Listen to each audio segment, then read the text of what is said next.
Hello, everyone. So, the case we're going to be talking about today is the case of Darian Hudson. She's from Oklahoma. In the previous video, I did Oklahoma mini cases. I was just on a hunt for Oklahoma cases, and I found her case, and I really wanted to speak about it. So, her case and the next case are also going to be from Oklahoma. And then after that, we're going to be doing some other places. So, don't think that I'm only going to be talking about Oklahoma.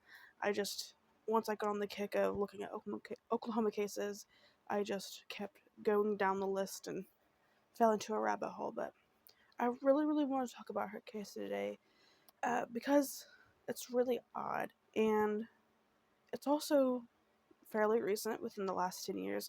So maybe you've heard about it. It did go pretty far through media, although I don't remember ever hearing anything about it. But maybe you have. So, like I said, we're going to be talking about Darian Hudson. And she was 23 years old at the time. And unfortunately, 1 year before she went missing, she went through a lot. She suffered a miscarriage, she went through a breakup, and she actually lost her dog named Zig. But everyone around her said that she was determined to find a silver lining.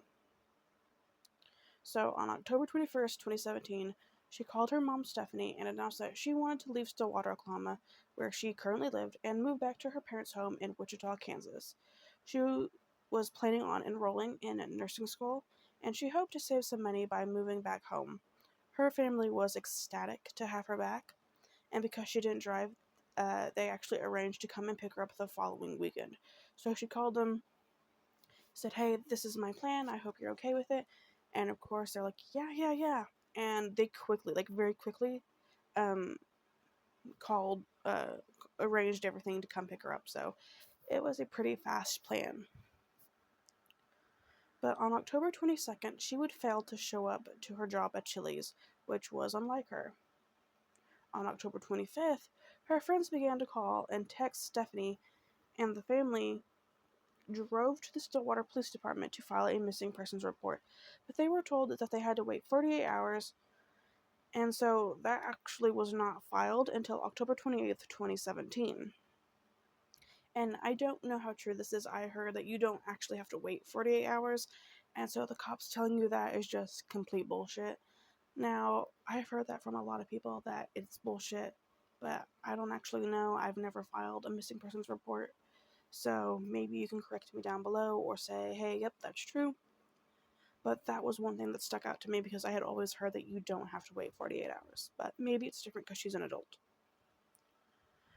When the family arrived at her duplex apartment on the 500 block of West 5th Street, they were alarmed because the door was open, the lights were on, and there were dishes in the sink.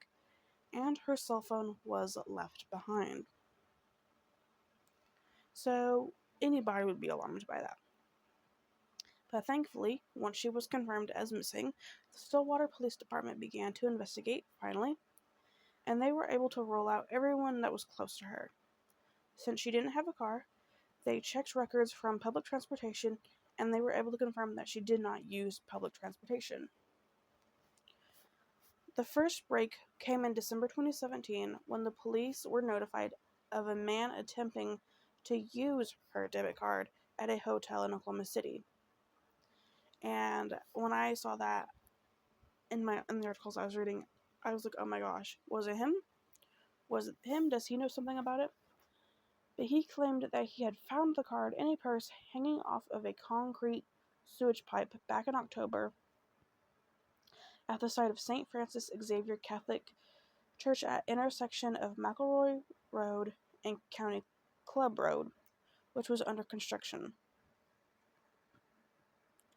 And actually, several workers remembered seeing a woman that fit the description of Darian sitting in a wooded area just south of the construction site on October 26th, and they said that she appeared to be blank and unresponsive.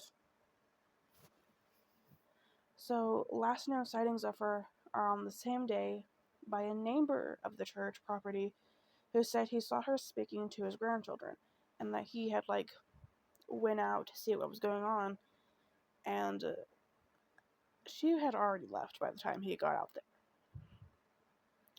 So that's kind of weird because the workers are saying that she appeared blank and unresponsive, and she was apparently speaking to the grandchildren. So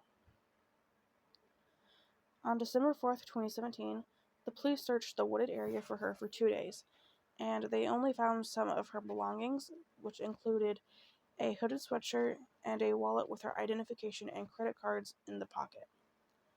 And that is the last information that has been recovered. No further sightings or clues to her whereabouts. Social media and her bank accounts have been untouched since she disappeared. So it's almost like she just fell off the face of the earth. And the reason why this just felt so odd to me is because on October 21st, she called her mom. She wants something new. She wants to go back home. She has this plan to go into nursing. And obviously, she must have sounded normal because there was no comments from the family saying otherwise. But then October 22nd, she just doesn't show up to work. And it kind of makes you wonder what happened in that 24-hour time span where she's like, yes, I'm going to go back home, to I'm not going to show up to my job. I'm not going to, talk to my friends or family or anything like that. And she's just not heard from. Her apartment door is just wide open. The lights are on, almost as if she just got up and left. And that was on the 25th that they noticed this. Or, I'm sorry.